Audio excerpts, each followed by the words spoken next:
I was in the middle of my 14 years project, and I was on this peak called Mount Evans.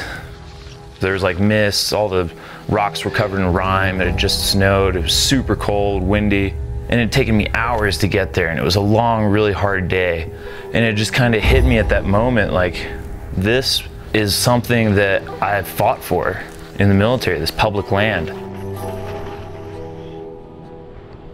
And so that moment right there was like, you know, from now on, any chance I get, any route I can take to keep fighting for these lands, I'll do it.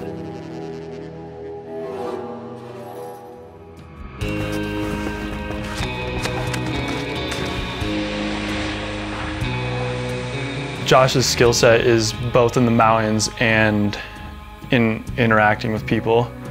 Super charismatic, super personable, and so he's able to showcase the land in the mountains, but also speak to issues about climate change and public lands.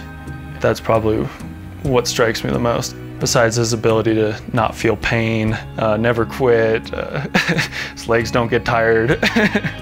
In the military, you don't see like creed, color, religion, you know, political stance. You don't really see that stuff. We're all just fighting together for a cause.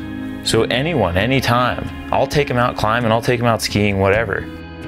How do you get people to care? You show them the environment so they can see firsthand the effects that are taking place.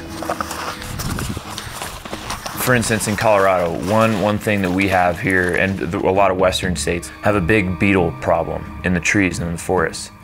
And it's such a shame to see that these natural cycles have been exacerbated anthropogenically. All these forests, they're just tinder boxes, just waiting to go up in flames.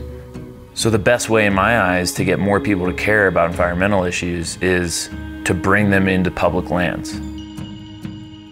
Josh, coming from a military background and a conservative background and understanding those ways of life and those ways of thinking, he's in a unique position to talk about public lands and not completely turn people off. Because I want to do as much as I possibly can.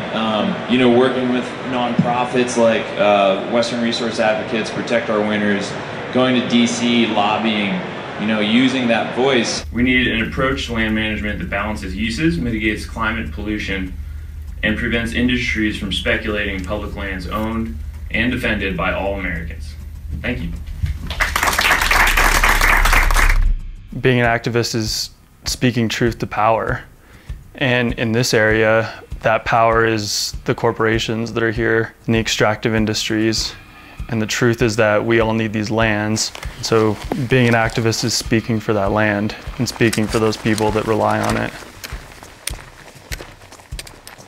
You know, the Sangre de Cristo range of Colorado, it's basically a spine, you know, the devil's backbone. It runs from Salida down to Fort Garland. The place is unreal. As a snowboarder, it draws me in. And last summer, the BLM was going to sell some gas leases on about 18,000 acres of land that were positioned just a mile east of Great Sand Dunes National Park. What happened is people were aware of the situation. They were aware of oil and gas about to come in and start extracting, and they decided to stop it before it even started. Putting up a fight and like continuing to show up is one of the hardest parts. But if you just keep showing up and keep fighting for what you actually care about, you'll get that victory eventually. One little symbol that's telling you you're on the right path, that's what keeps you going. That's what keeps you driving.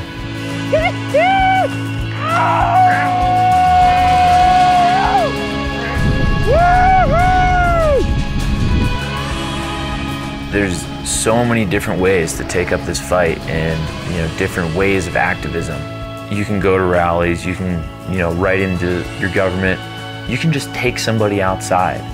But whatever it is that you do and you like doing it, continue to do that. Just continue to do that and bring more people in with you. Because if it's a solitary fight, you're not gonna win. We gotta fight this one together.